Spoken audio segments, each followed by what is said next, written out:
All right. Um, Welcome everyone to our final session of the parent series. We're so glad that you've been here. You traveled along with us. We've made it to our third series.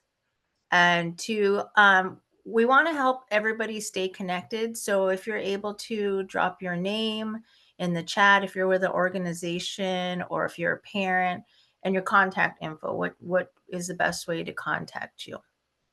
So today we're going to be a little bit more interactive and we'll be asking some questions, inviting your thoughts. And I would say if you have a piece of paper and a pen available, we'll be able to write a few things down.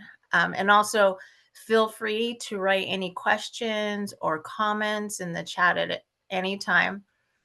We just want this to be like a free and open space for everybody to feel comfortable. Um, I'm sorry. So if those of you that haven't attended in our other meetings, I'll introduce myself. My name is Mary Aguirre. I am one of the native field organizers for CVMB Organizing Institute. And I cover 3 counties. I cover South Sacramento, San Joaquin, and Stanislaus counties. I'll let my colleague Erica introduce herself. Good evening, everyone, and welcome. We're excited that you're here. Like Mary said, thank you for being in our third and last at this time of our series. My name is Erica Brooks, and I am a field organizer for the Southern region. That means Fresno, Kings, Tulare, and Kern County. Welcome. All right. So again, thank you for showing up and, not just for yourself, but for your families and your communities. And so I just want to take a moment and look back and do an overview on what we've gone through so far in our different sessions. So, our first session was titled Understanding Your Rights, and this was led by Erica. She started us out by introducing CVMB, talking about our mission, a little bit about our history, who we have as partners, and how we move through the community. She went over your rights as a parent. She introduced the pocket guide, and if you remember, so this was a small guide to talk about if your child has been suspended or disciplined. It's like a small little pocket guide that you can, and you can actually, put it in your pocket. You can put it in your wallet. It fits, in your purse very easily.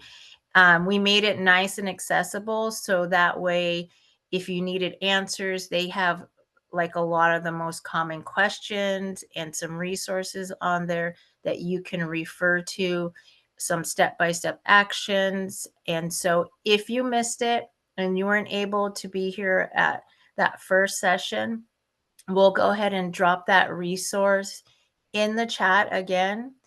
And if you don't get a chance to see that, it's also on our website if you go to our website.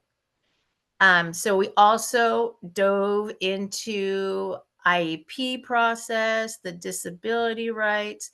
We talked about how it works, how to navigate, what the differences were between an IEP and a 504 plans. We did a little bit of an introduction to the toolkit that we have. Inside the toolkit, we had sample letters, checklists, some tracking tools, and just designed it very well that can help our families stay organized, whether you're just starting your IEP process or you've been doing it. Just helps you keep track of everything you've done and create that paper trail for you. So our second session, it was from me to we. And this one, we talked a lot about how we can go as from individuals into being a community. Talking about the power of parents, how we are their first advocates. We are their very first voice for a pretty long time while they're small. And we also know that we know our children the best, right? We can help them the most by helping those from the outside know more about our children when needed.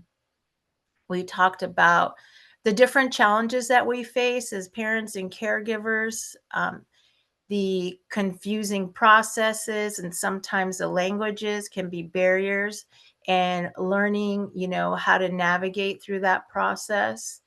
Sometimes feeling isolated, unheard, having those lack of resources or even lack of support. Those are also challenges that, we shared. We talked about building together and how doing this, we want to share knowledge. We want to be able to create safe spaces and how we can support one another and have parent to parent mentorship. And, as we talked about building those resources and also learning to advocate and, move that into our communities. And so today, with our third series, we're going to be talking about how we can move our stories into action. So you can go to our next slide, please. Thank you. So, excuse me. So we know, and we talked about like navigating the school systems and how exhausting it can be, especially, when we feel like we're alone and nobody's listening while we're trying to advocate for our children. So, this session is really about honoring those experiences and turning them into strengths, putting them into action, and how and what the process is going to look like. So, turning your stories into action, we'll be talking about storytelling, putting names to what we've been through, having, reflecting on those, identifying our strengths and our barriers, skill building, learning those tools for advocacy, and action planning. So we'll be going through an action plan with you so you can kind of see what it takes to go to the next step and how we can do it together as that community. So, like I had mentioned, we'll do some interactive things.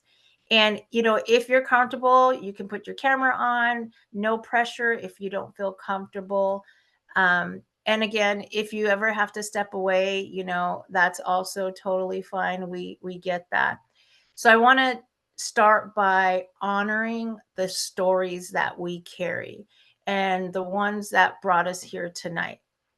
Next slide, please. Okay. So this one we titled The Weight of Our Stories. So if we kind of just take a deep breath, before we head into our action planning, we want to again honor our journey. So many of us have felt, dismissed, unheard, and also overwhelmed when we are dealing with the school system. And I'll probably mention this a lot because I think it's so important for us to know as parents and community members that you're not alone. And when you talk about your story, it matters.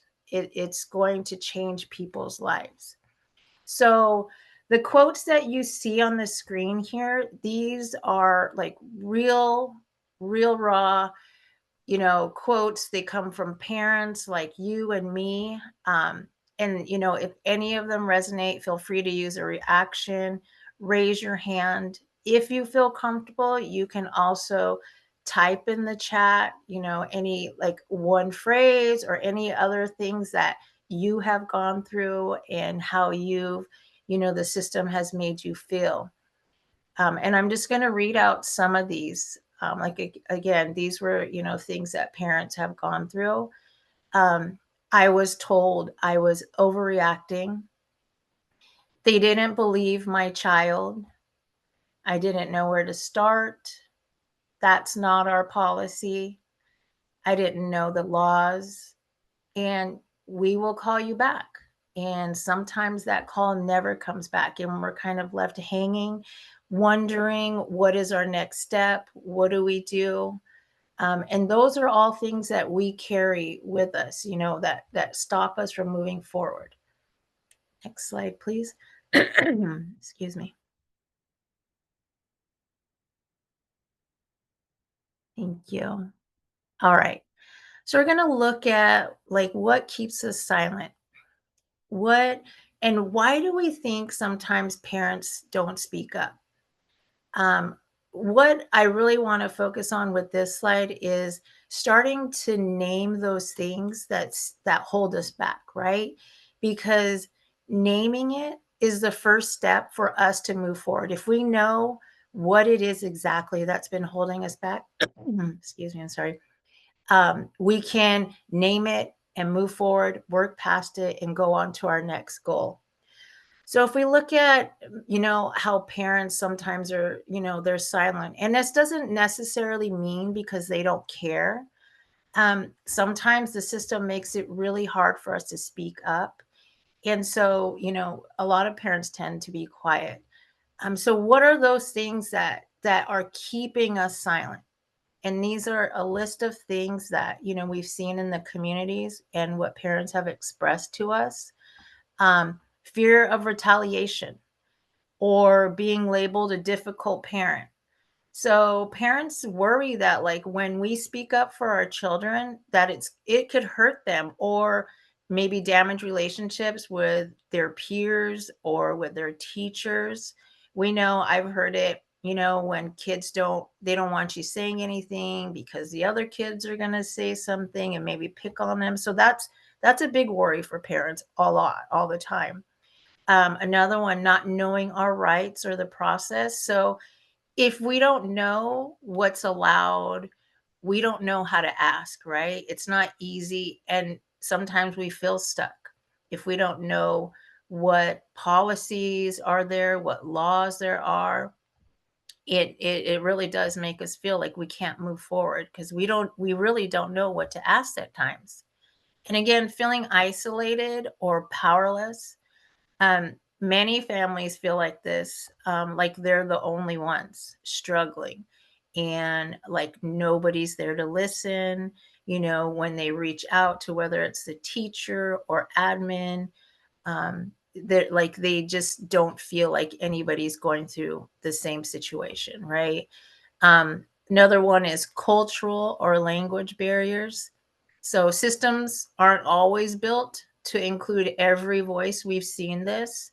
And but that's a problem that we can help solve, right? When we work together, we can build those resources.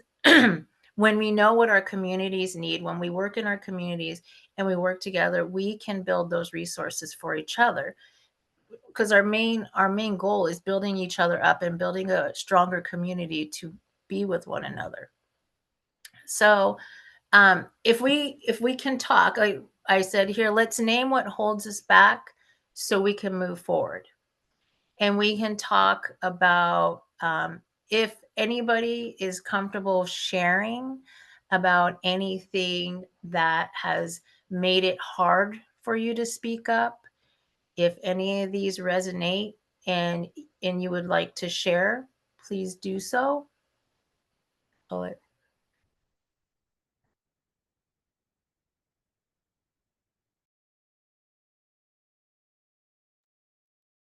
okay. Some of them might be worrying about being judged, and a lot of these that we put in there.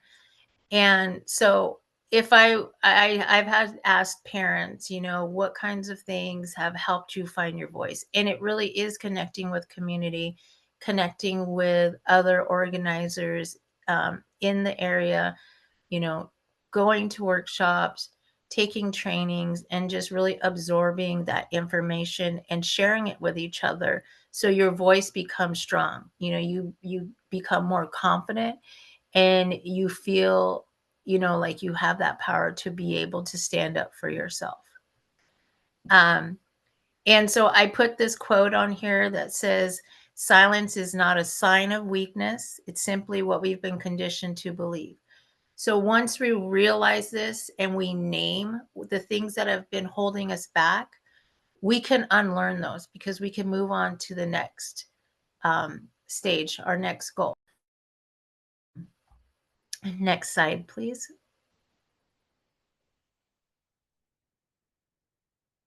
Okay. So we're going to talk about naming our strengths and why this is really, really important for all of us. Um, and if we look at this, and sometimes it can feel very defeating, we can feel like we're alone again, like we're not getting anywhere. So, a lot of us have been advocating without even realizing that that's what we've been doing, right? Showing up to meetings, asking questions, protecting our kids, that's all advocating, right? And so when we name our strengths, which those what I just mentioned, those are your strengths. And this can shift your story from just surviving to building and leading with resilience. You can move from feeling powerless to really making an impact. And so I'm going to go through some of these that are strengths that we don't even know sometimes that we are carrying with us. And one of them being caregiving, just, taking care of our children, even when, the systems fall short, even when we feel alone. We're still taking care of our children. We're still taking care of our babies. We're there. Persistence, continuing to ask questions, try to find the answers, following up with our teachers or, admin, finding out what's going on, and, standing up for what's right, asking those questions, showing up and being a presence, even when we're tired parents, even when we're overwhelmed or unsure, we still show up for, our kids. And protecting our children. This is what we've been doing this whole time. You've already been advocating. If you see all of these things right here, this is what you've been doing. And when we can understand and name our strengths and know that you've already been doing it, you just have to build on that. Okay. And I had mentioned, we can write down things for ourselves. And one of them being is recognizing what makes you strong. What are your strengths? Um, and one prompt I really would like to throw out there is looking at yourself and writing down, I'm strong because, and thinking about it. And what I mentioned, all of these caregiving, persistent, showing up, protecting our children. We think that those are just surviving, and they can be. Those are our survival skills, but there are resilience. Those are our strengths and those are our skills, because that's what gets us through the day. That's how we make it to the next day. If we didn't have those, we would just give up and not go on to our next day. But all of you have done that and you've made it through. And if you think about those things and really recognize yourself and give yourself that credit of what those strengths are and name those, you just use those and you move to your next goal, move on to your next step, start making an action plan. And we'll talk more about that. I don't know if anybody wants to comment on those or talk about maybe some things that, they feel like have been struggles or strengths for themselves.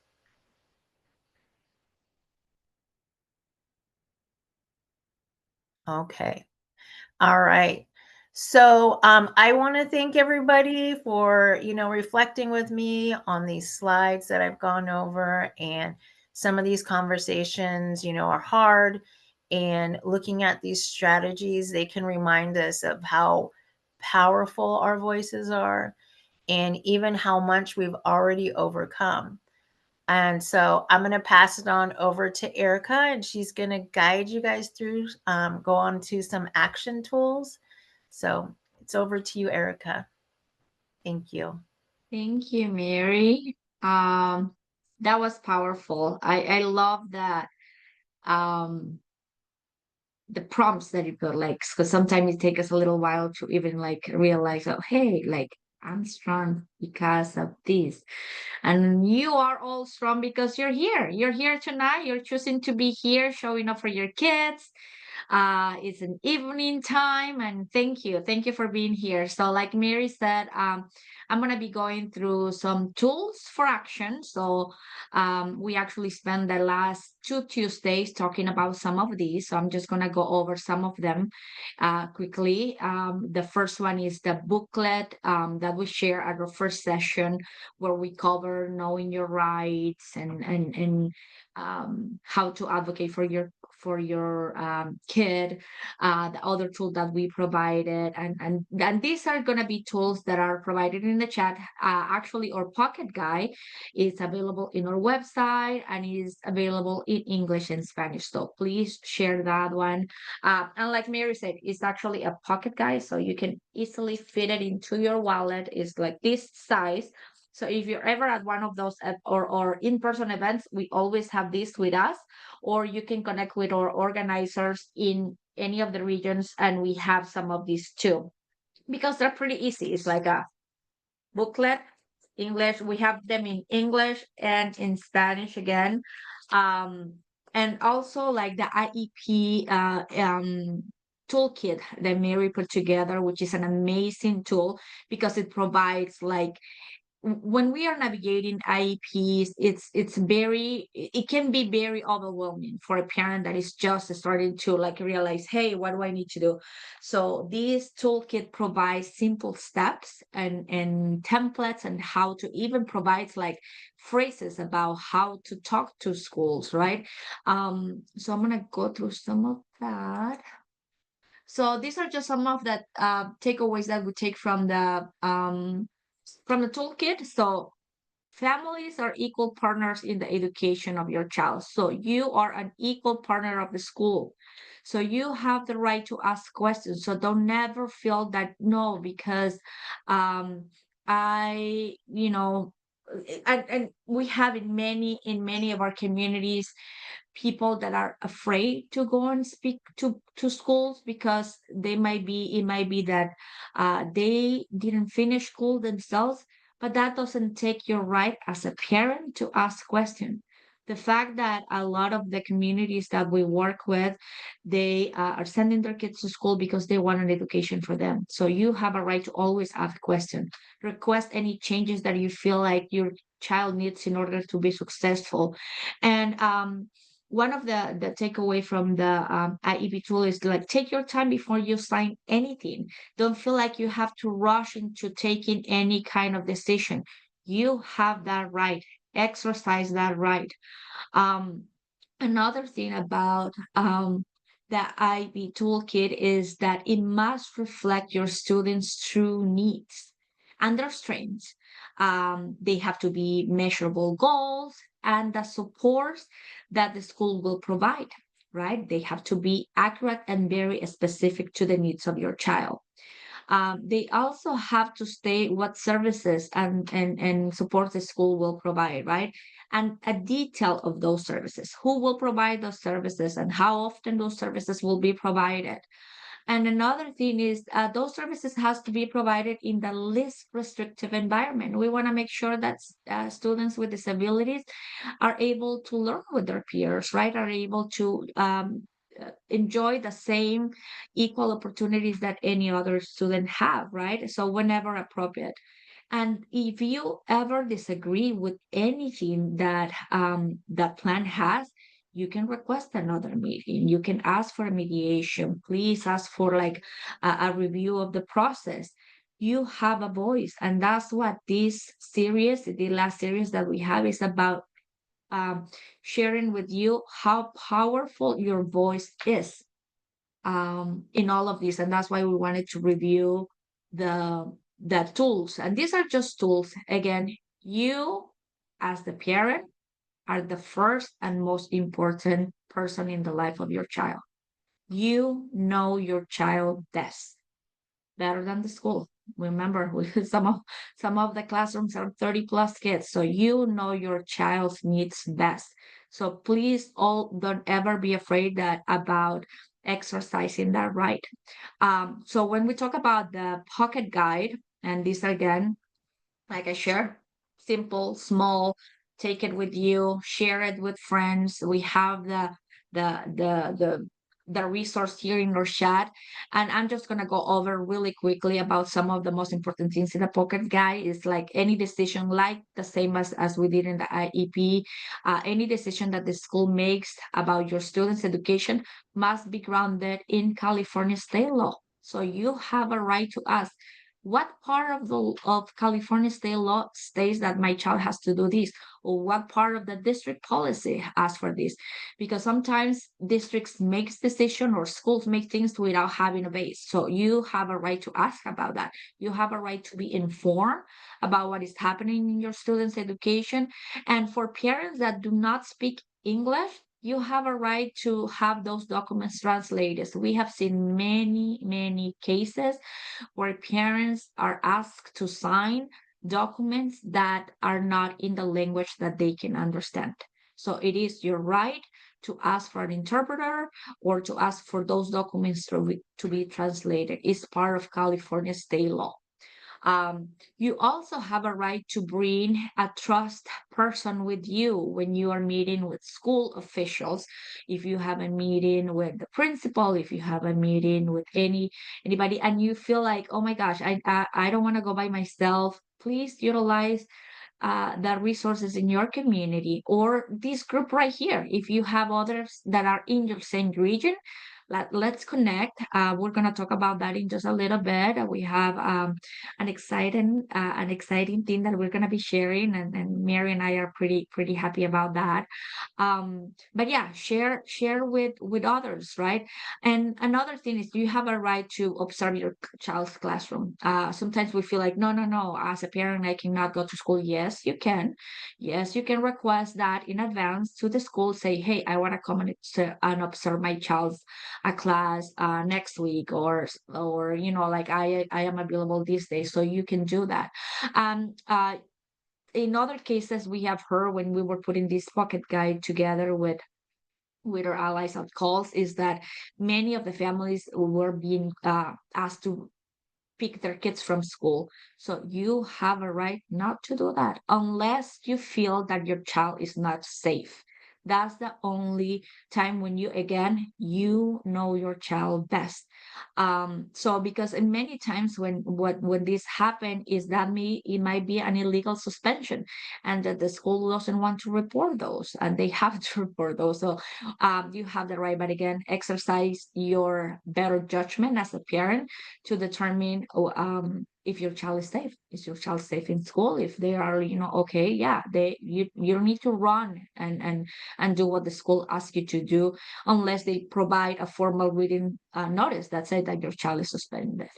And again, you have before signing any kind of documentation, you have a right to review that and take that with you. Don't feel like you have to rush it before signing anything. When we talk about IEPs, or AEP, IEPs, you have a right to challenge unfair discipline and request an IEP meeting. If you suspect that your child has a disability, you can request that. Or if you feel like your child needs support, you have a right to request a special education assessment in writing. And Mary went through all of this, and in the toolkit, that's the beauty of the toolkit. You have all of that layout. You can just print the toolkit and have all of that. It's almost it's you can go blind with that toolkit and go step by step very clearly in a simple way, because again, it can be very overwhelming when we're going through that process. um and again, when we talk about suspension and expulsions, you have a right to know if your student is being recommended for expulsion. What other ways of addressing the behavior the school have used? What are the other ways of alternatives to suspension, right? What other things have the school tried before recommending your child to expulsion?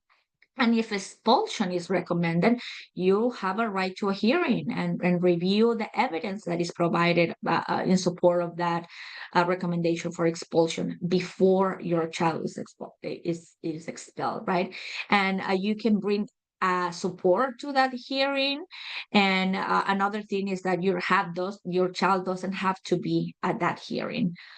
We actually advise not to bring your child to that hearing because it can be a very troubling sometimes when like kids are like under that pressure. So that's one of the things that we advise. Um, and here I'm just going to talk really quickly about the special education local plan areas in California. That's an entity that provides. So SELPA brings school districts together to plan and deliver special education services for students with disabilities. So each region in the state has a plan that work with a team and support school districts. So why is this important? Because it provides fair access to all students no matter what school or what district that student is. They can get the same quality of services and support. And also, it provides a team for the schools and the districts to share resources, share experts, provide programs that one district alone cannot manage. Again, in California, we have many school districts. Each county has many school districts. So sometimes for school districts to be able to have the resources that are necessary to provide the best quality of support and services for students can be difficult. So that's the beauty of having SELPAs in different areas of the state that can provide that expertise and team support for districts to be able to provide those services for the students. And another thing is accountability. SELPA's leadership make sure that those funds are used wisely and that the law is followed and that the students' needs comes first. So Mary talked about the step-by-step guide. And so here we will be kind of providing you with an outline, and I'm going to go into the next slide about how that looks, right? So first, let's say that you have an issue, that you have a challenge that you have with your student at school, right? So what are the challenges and barriers that you are addressing? So you have to be specific. You have to name the specific issue that you're dealing with in order to change it. Then you have to set a goal, right? What changes do I want to see? And write a powerful sentence that captures that vision. Um, then we're going to break that goal into 3, 4, 5 steps. It can be 2 steps, it can be 3 steps. It's all depend on what your issue and what the goal that you're trying to change is. Then add a timeline, because when we're talking about timelines, it's like, okay, we set up the action. When is this going to happen? And adding notes. So again, when we're talking about change, small actions matter. Every single communication that you send to the school, having creates a paper trail of the process that you have been following. And again, when we're talking about that process, it just creating evidence of all the steps that you took as a parent to address your child's need and build your power network. So who can be with you at that meeting that you don't want to be alone? Who is in your network that can go and be with you? It doesn't it sometimes it doesn't have that person doesn't even have to talk. It might be just emotional support, so just having somebody there with you that can provide that sense of, okay, I'm not alone. It can be a teacher, it can be another parent, it can be somebody from an organization in your community that understand education, or it can be allies that share your goal. Let's say that your goal is okay, the school is facing a lot of bullying, and you're not the only parent that is facing that. Let's say that other parents are and their kids are having the same situation. So find those allies in your community and start building your village. When we talk about staying accountable, is how you will choose to track your progress, right? Again, the paper trail is important. Keeping track of all the steps that you're taking, keeping notes of the meetings that you're participating is important. Because why? Because sometimes we tend to forget. Let's say that we have a meeting 3 months ago and we're like, oh my gosh, I don't remember what was the steps that we needed to cover at that meeting. And we're all human and it's okay to make mistakes, right? But one of the things to make sure that we're following through our action steps is, okay, I gotta keep a notebook that is special for this particular issue, or like write it in your phone. Now phones have that capability too, to write your notes. I use it all the time because I tend to forget a lot of things. So I use my phone, my notes on my phone too. And remember that change, it takes time, but it starts with small steps, and you're not alone in this journey. So that's why I'm gonna go here. This is that resource that we created for you to kind of help you go through that process. So this is you can print this. I'm sure we'll share that in our chat as well. Is we call with the sentence politely is parent advocacy action plan worksheets. So what are the issues that you're advocating for? Okay, so let's say that is school safety. Oh no, you're worried about the safety of kids in your school. So you check that. Okay, what is a brief description that you can write? This is just a process to help you see, okay, how can I go about this change that I want to make in my school or in my community, or this issue that I try to advocate for.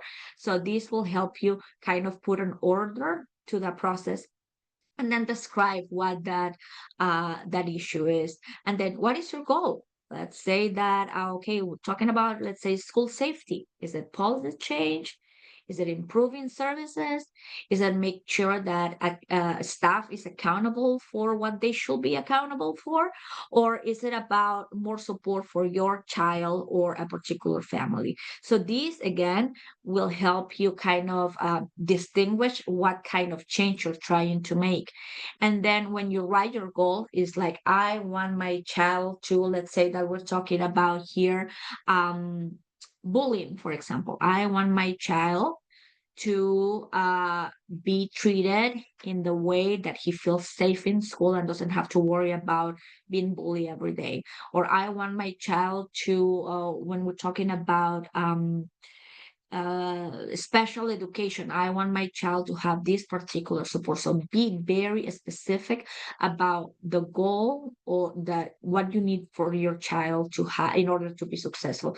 And then after you do that, you go by the steps, right? So you write actions that you want to take. Okay, this is action number one. Okay, I'm gonna go and write an email, or I'm gonna go and call the school by this date. Okay, I go and I'm gonna call the school, or I'm gonna meet with the principal at this particular day, and again write the notes. These are the notes that come from that meeting, and that way this tool helps you kind of outline the process that you can follow, right? And then after, it's like, who is there, who is in there in your community that can help you connect with, like, there is a school staff that you feel particularly um that you feel that understands your child, that feel that understand you as a parent. Is there anybody in your community or in the district that you feel like, okay, this person can help me?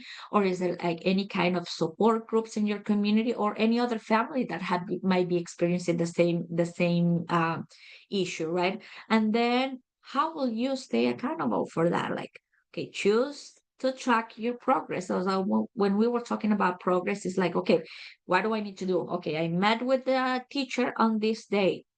What is that follow up on that? Okay, they said that they're gonna call me a week later. Okay, follow up on that. And again, just taking notes and keeping a paper trail of every step is important, because what? When you come and meet with the district, or let's say that we're talking about disciplinary action, for example, you ended up talking with the school board, you have a paper trail, you have your thing, and you said like, yes, on this day I came and talked to the principal, they told me that they were going to do this and they didn't do it. So they know that you are prepared, so they're going to be more, that they know that you're prepared and you're going to feel better and the outcome is going to be better. um So here's something that Mary and I are excited about sharing with you, and it's about staying connected and building your own advocacy network. So, like to again, because sometimes we feel that we're alone experiencing these issues, and most likely you're not the only one experiencing those issues in the school. There's probably other parents that are happening that are feeling the same, and it's about connecting with each other, right? So how can we, our group right here, can stay connected? So one of the ideas that we were debating with Mary when we were putting this together is like, what do we do? Like, do we do exchange emails during the meeting? Do we exchange phone numbers? Do we create a WhatsApp or like a Facebook group? And we were thinking, okay, sometimes it takes a little while to break the ice, right? Okay, it's like, so here in that QR code there, you can just I guess put your phone in there, and we created a Facebook group to address those, right? To feel like, okay, you have an issue with your school, and we'll be providing resources and support, and even talk about doing like 15 minutes weekly drop-in clinic when we come live. And let's say that there is a question in the group that parents are, a lot of parents are asking, or we have a couple of parents that are worried about a particular issue. It might be bullying, it might be IEPs, and you want to have and you have questions, right? You don't know where to start. So that's the idea of this group, is for parents to come here as a way to find a resource, or to share ideas of changes that they want to see in their particular school or in their particular community or district. We know that advocacy doesn't happen alone. We are stronger when we work together, and and developing those connections in the valley. For us, the Central Valley Movement Building Organizing Institute is important, because we know many families sometimes feel like, oh, my issue is isolated. I have a case of a family in that I work with, that they were experiencing harassment and discrimination in their school, and they were feeling pretty alone. And sometimes you feel like, no, I am the only one who is experiencing this. And getting to know other parents and other stories helps. Why? Because you don't feel alone, and you know that this is not an isolated issue. In my other schools are not addressing bullying, for example, the way that they should be addressed, right? So the idea of the Facebook group is for us to stay connected. So please, join us on the Facebook group. We're looking forward to do these live sessions. We're looking forward to have questions in there, or even just share ideas. How do you think that your school or your community can do better? What kind of changes would you like to see? So the idea of the Facebook group is to create a space that is safe, where you can come without judgment. Like Mary said, I love the whole first part that Mary shared about sharing our stories. No question is a bad question. All questions are welcome, because sometimes we are afraid to share a question, because like, oh no, I'm the only one who wants to ask this. And you might be the one who opens the door for others that were afraid to ask. And we just wanted to let you know that the Facebook group is there. We hope you join us, and I'm going to pass it over to Mary, who will tell us more about telling your story. All right. Thank you, Erica. Yeah, we are super excited about the Facebook group. It's going to be a great place. We just started it, but there's going to be multiple parents that are able to join and answer questions. We'll be there to answer questions. So it's something that we're just super excited about. So on to telling your story. And I kind of want to talk and just start to end this with why telling your stories, and like, why is it so important? So telling your story, it helps transform your pain that you have into power. And so within that power, there's silence at times, and that can create connection. So when you share what you've lived through, whether it's a strength or a struggle, small, big victories. It's you give others permission to be honest, to be able to heal, and also to believe that they're not alone. Your story is a bridge between people. And like we've mentioned a lot of times, is people feel alone. So when you're able to tell your story, it is a connection. It brings them from isolation into a community now, where maybe they've been confused, and it helps give them clarity. They know, that there's more out there, that they can be a part of something bigger, and building that strength, going from surviving to thriving. It's an amazing thing that your story can do for somebody. And even if, let's say, you've never told your story, but we all have a story, you know and your voice matters. So when you speak, it makes a space for people and for others, families, caregivers, to be able to have a space for them to speak to. And we know that's how change begins. We're not, looking to do all this, to tell our stories with perfect words, or, like being able to create, something really big. But it can be, because the main goal is to create that connection and let others know that this happens, it's happened to you. And we'll have other parents where other stories connect. And when we come together and build all these stories together, it creates a change. And like I said, we have to start somewhere with this change, and we have to begin. Um, so I just want to thank everybody. And, some of the activities we talked about, looking at your strengths and really recognizing those things that we may not have seen as strengths or resilience, that recognize those things, name them, and know that you started somewhere, that you have been advocating, and that you can continue to advocate.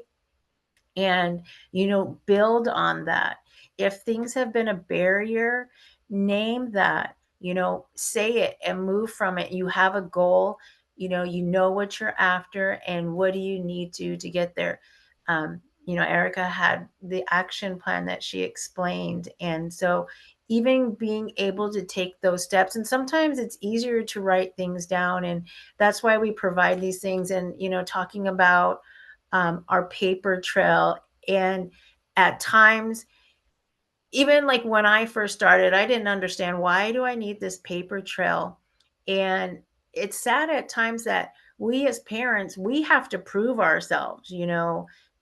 Sometimes we're going up against principals, admins, even superintendents, and we are the ones that have to bring all this proof. And so being able to be like, I got this, bring out all your papers, show them what you have, write everything down.